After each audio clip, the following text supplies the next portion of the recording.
The Northrop B-2 Spirit stealth bomber was used for the first time in 7 years.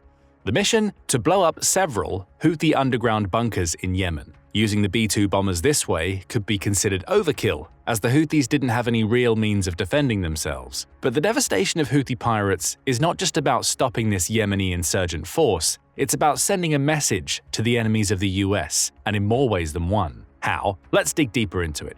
We'll start with the actual operation and its scope. On October 17, 2024, B-2 Spirit bomber aircraft delivered precision strikes on 5 hardened underground weapon storage bunkers in the Houthi-controlled areas of Yemen. The goal was to disable the weapon systems that the Houthis had scattered across several underground bunkers, which could have been used to endanger ships or even entire cities. The US Department of Defense, the DoD, further stated that the operation was a unique demonstration of the United States' ability to target facilities that its adversaries seek to keep out of reach, no matter how deeply buried underground, hardened, or fortified. The exact specifics of the operation weren't revealed, and neither was the number of bombers involved. Additionally, there were no details on the payloads that the bombers used or which route they took to reach Yemen. It's also not clear what, if any, real damage was done to the Houthis. Their attacks on Israel-linked vessels in the Red Sea, which have led to an 80% reduction in traffic through the Red Sea, continued unabated. This leaves us having to speculate on some of the details. For now, let's go over the key notes from the DoD description of the attack. The targets were 5 hardened underground bunkers. The word hardened here carries a lot of weight, as it implies that the bunkers were not only dug into the ground, but reinforced on the sides and top, potentially even to serve as bases of operation.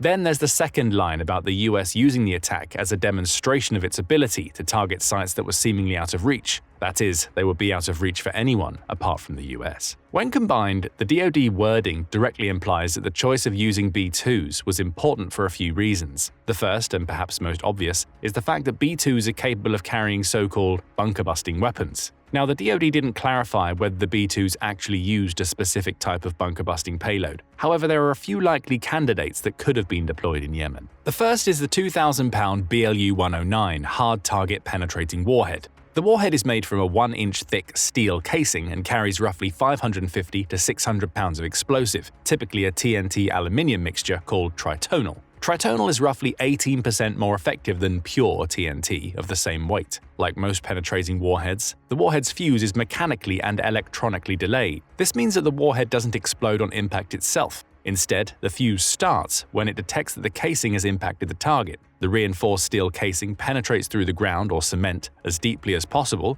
before the delayed fuse detonates the charge. This maximizes the potential penetrative force of the warhead. The Blue 109 is estimated to be able to penetrate at least 6 feet of reinforced concrete. Some sources suggest that the bomb is likely able to pierce 8 feet of concrete and significantly more of compacted ground. What this all means is that the Blue 109 is typically powerful enough to be used on shallow underground bunkers, or those that don't have reinforced casing on their roofs. In fact, Israel used Blue 109s paired with targeting and guidance systems to target the Hezbollah leader Hassan Nasrallah in late September.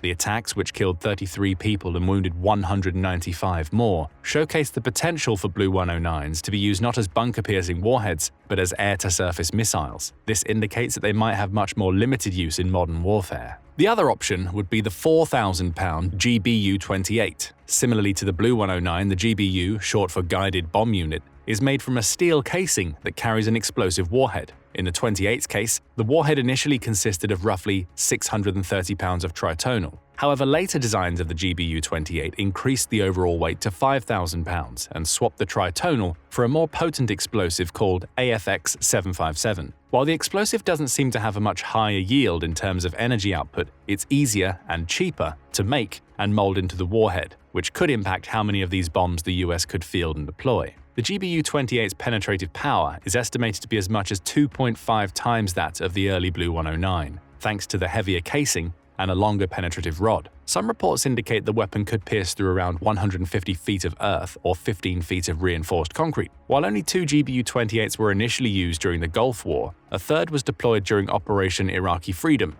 Despite these uses, the weapon remains rare, possibly due to limited production or challenges in effectiveness against highly reinforced targets, which makes the third option the likelier to have been used. That's the 5,000-pound GBU-72, a direct improvement over the GBU-28 model. However, there are no exact specifications for the GBU-72's piercing abilities. The weapons program director has suggested that the 72 was significantly more destructive than the early iterations of the GBU-28. But what makes this option potentially more likely? Well, the final option for the piercing warhead would probably be overkill. The GBU-57, called the MOP, or Massive Ordnance Penetrator, was actually developed earlier than the GBU-72. It's an astonishing 30,000-pound weapon, with 6,000 pounds of enhanced explosive that's far more effective than TNT. The penetrative casing, which is slightly over 3 inches thick, can pierce through as much as 60 feet of 5,000 psi reinforced concrete, or 8 feet of 10,000 psi reinforced concrete, the latter being the type used in high-rise building columns. Against unreinforced bunkers, it's suggested that the casing can punch through more than 200 feet of earth. The penetrative power of the 30,000-pound GBU-57 is estimated to be just enough to pierce through practically any existing nuclear bunker. Considering that the Houthis likely don't have anything close to nuclear bunker building capacity,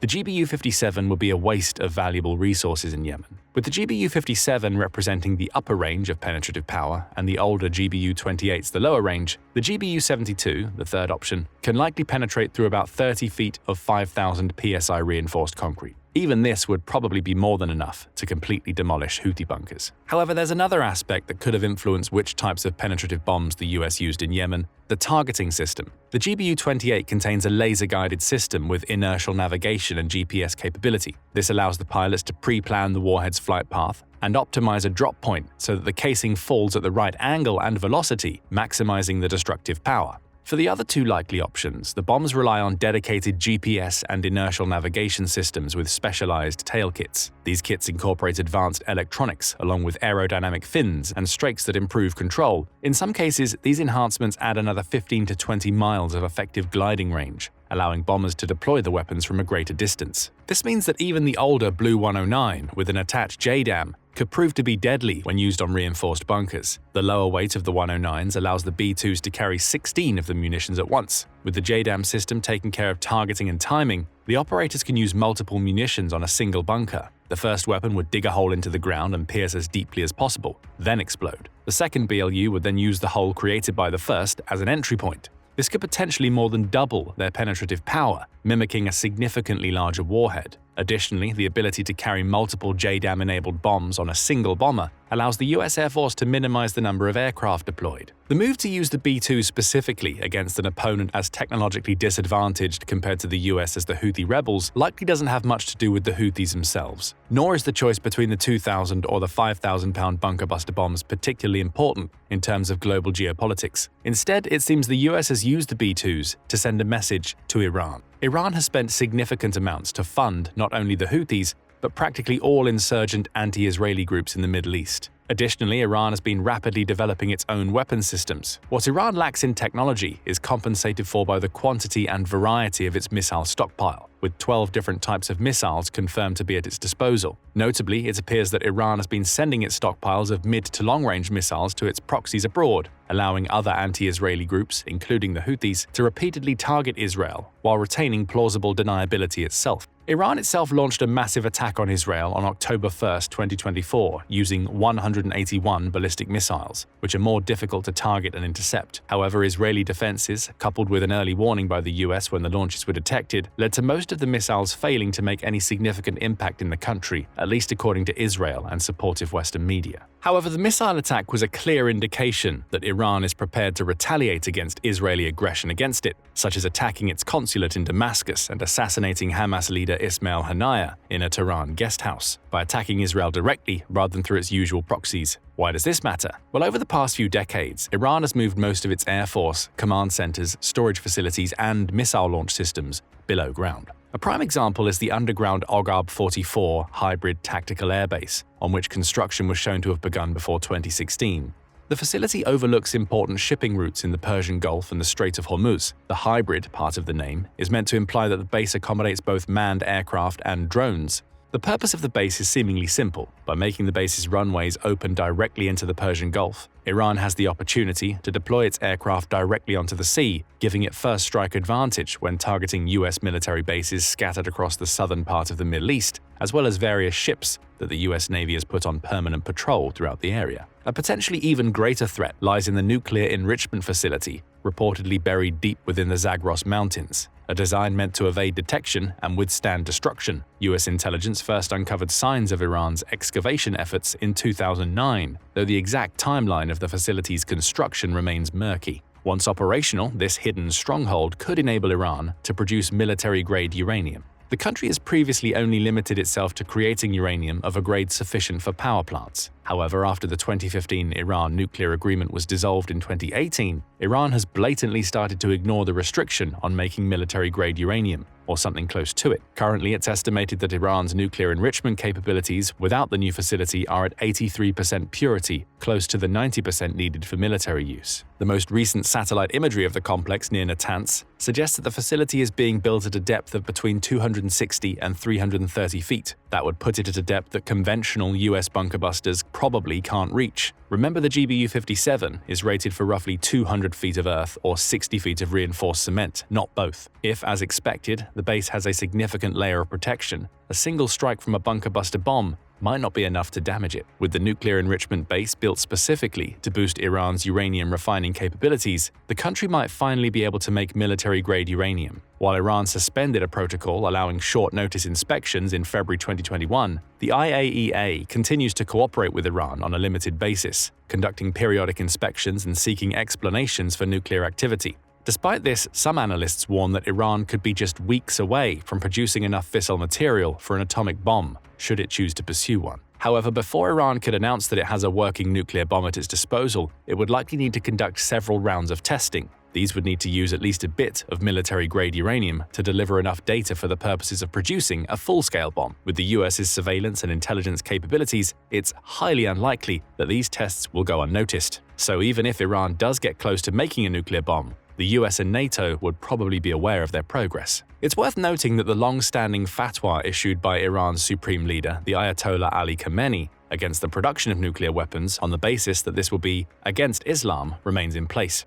However, in October 2024, as a consequence of the escalating direct military confrontation between Iran and Israel, a group of Iranian parliamentarians petitioned Khamenei to withdraw the fatwa. So far, he has responded to the effect that this is not necessary yet. However, that could change quickly if Israel demonstrates that it's willing and able to strike significant blows to Iran's critical facilities. And that's perhaps exactly why the US decided to take the B-2s for a spin in Yemen. The operation showcased that the US is willing and able to devote a few of its 19 stealth bombers and ferry them all the way from their home base in Missouri to the Middle East. The bombers have an enormous operational range of 6,000 nautical miles on full tanks of fuel, combined with the ability to refuel mid-air.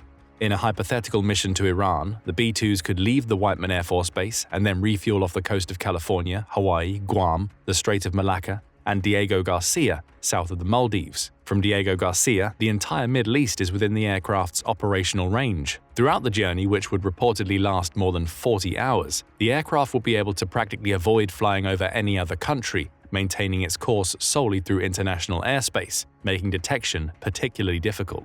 If the US decided to use its entire fleet of bombers, it could potentially launch as many as 38 GBU-57s in a single large-scale attack on Iran. An attack of this scale would likely be able to annihilate several reinforced bunkers. However, there are some doubts as to whether the US actually has that many MOPs at its disposal. The most recent reports on the numbers of MOPs in the US stockpile are from back in 2011, and they only list 20 MOPs. Congress went on to approve an $81.6 million bill for improving these weapons and procuring more of them. However, the Air Force reported that it had an operational stockpile of MOPs as early as 2012. This suggests that the US believes that it has enough deep-reaching weapons to seriously challenge any of its enemies and their underground bunkers. And then there's the question of whether Iran has actually managed to build its bunkers deep enough to survive an attack from a GBU-57 MOP. That question is answered by the GPS and inertial positioning systems like the JDAM mentioned earlier. While the MOP doesn't use JDAM integration, it relies on a built-in GPS guidance kit and fins for precise navigation to its target. This would allow the US Air Force to use multiple MOPs in quick succession.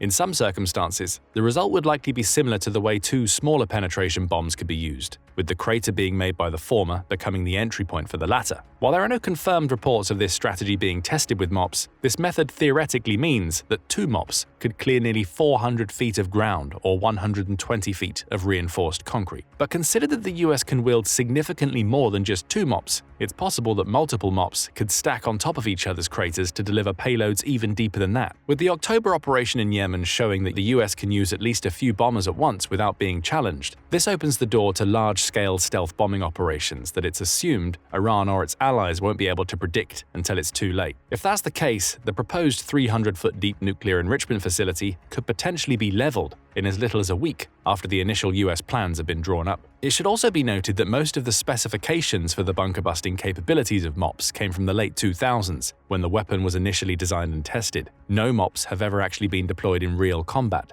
Considering that Congress approved $81.6 million for improvements in 2012 and that the Pentagon reported in 2013 that testing was successful, MOPs might be deadlier than these numbers suggest. And while the B-2 is an impressive stealth bomber, it's no longer the most modern US bomber in the country's fleet. The Northrop B-21 Raider took its first flight in 2023. The B-21 supposedly has a lower carrying capacity, which would allow it to carry only one MOP. However, this next-generation aircraft has improved command and control and reconnaissance functions, which align with the US Air Force and Navy's ability to operate far from the continental US. Additionally, the B-21 is projected to actually be less expensive to construct and maintain than its predecessor, the B-2. As such, the Air Force has already announced that it plans to order at least 100, and possibly more than 200, B-21s to replace its stock of older bombers by 2050. Why is this important? Well, the B-2s are probably meant to be a message to Iran and potentially Russia about the current abilities of the US Air Force. The capacity to launch several aircraft all the way from the US mainland,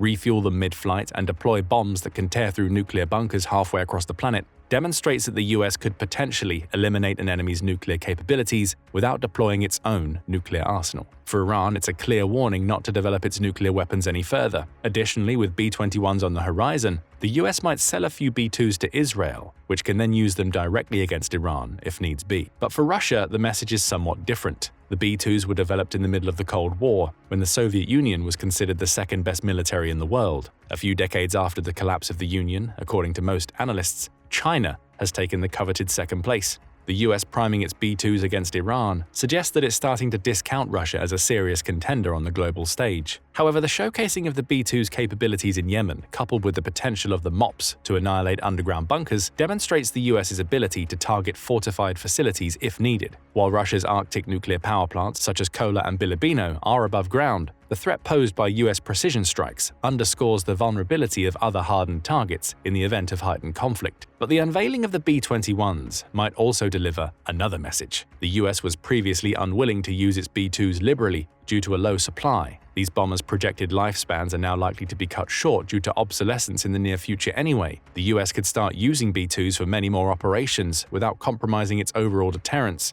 which reinforces the idea that the country's air force still holds the reins in the global skies. Additionally, as the world's first operational sixth-generation aircraft, the B-21 poses a direct challenge to China's authority. While reports suggest that China's own sixth-generation stealth fighter may have taken its first flight, the US advancing its stealth bomber capabilities reinforces its technological edge and underscores how much ground China still needs to cover to match the West in operational deployment. But what do you think? Will the US using the B-2s more offensively be able to put a dampener on Iran's ambitions? And how will that affect Israel's war against the Palestinians, Iran, Hezbollah, and the militias in Syria, Iraq, Yemen, and beyond? Leave your comments below, and thank you as always for watching.